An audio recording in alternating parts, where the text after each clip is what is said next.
ఇక్కడ dry fruit juice అయితే 90 రూపాయలు, ఒకసారి తాగితే వదలమని చెప్పేసి మా ఊడైతే ఇక్కడికి తీసుకొచ్చాడండి.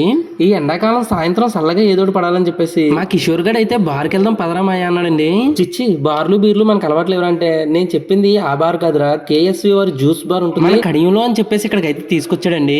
ఇక్కడ అన్ని రకాల ఫ్రూట్స్ తో టేస్టీగా జ్యూస్ చేస్తారంటే నేనైతే కర్బూజా జ్యూస్, మా ఊడైతే క్యారెట్ జ్యూస్ అడిగామండి. సాధారణంగా కొన్ని జ్యూస్ పాయింట్ లో కూర్చోవడానికి ఉండదండి, ఇక్కడైతే ప్రశాంతంగా కూర్చుని ఇక్కడ ఐపీఎల్ మ్యాచ్ కూడా చూడొచ్చండి.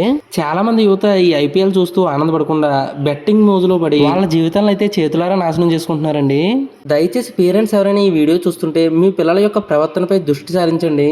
ఇంక ఈ అబ్బాయి పేరు అయితే సాయి అండి. ఈ కేఎస్వి జ్యూస్ పాయింట్ స్టార్ట్ చేసి 2 సంవత్సరాలు అయిందని చెప్పారండి. అన్ని జ్యూస్ పాయింట్ లోను డ్రై ఫ్రూట్ జ్యూస్ అంటే డ్రై ఫ్రూట్ పొడి వేస్తారండి, కానీ ఇక్కడ న్యాచురల్ గా డ్రై ఫ్రూట్స్ వేస్తారండి.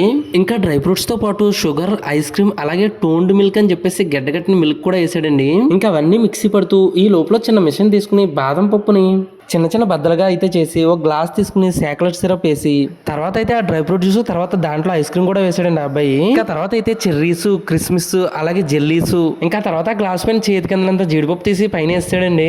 ఇందాక క్రషింగ్ చేసినటువంటి బాదం పప్పు బద్దలన్నీ పైన వేసి దానిపైన అయితే చాక్లెట్ సిరప్ వేసి ఫైనల్ గా ఇంకా స్ట్రాతో కొంచెం జ్యూస్ అయితే తాగాను. టేస్ట్ అయితే చాలా బాగుంది. ఇది చెర్రీస్ ఎక్కువ వేయడం వల్ల ఇలా పింక్ కలర్ లో కనిపిస్తుందండి. ఇంకా పైన డ్రై ఫ్రూట్స్ కూడా చాలా బాగున్నాయి తింటే. ఇంకా మా ఊడైతే అంజూరా డ్రై ఫ్రూట్ జ్యూస్ అడిగాడు, ఇదైతే 100 రూపాయలు చెప్పారు. ఇంకా మా ఆవిడ కూడా ఈ జ్యూస్ అయితే బాగా నచ్చిందటండి. ఇదైతే కడియంలో వెంకట సూర్య థియేటర్ ఆపోజిట్ లో ఉందటండి.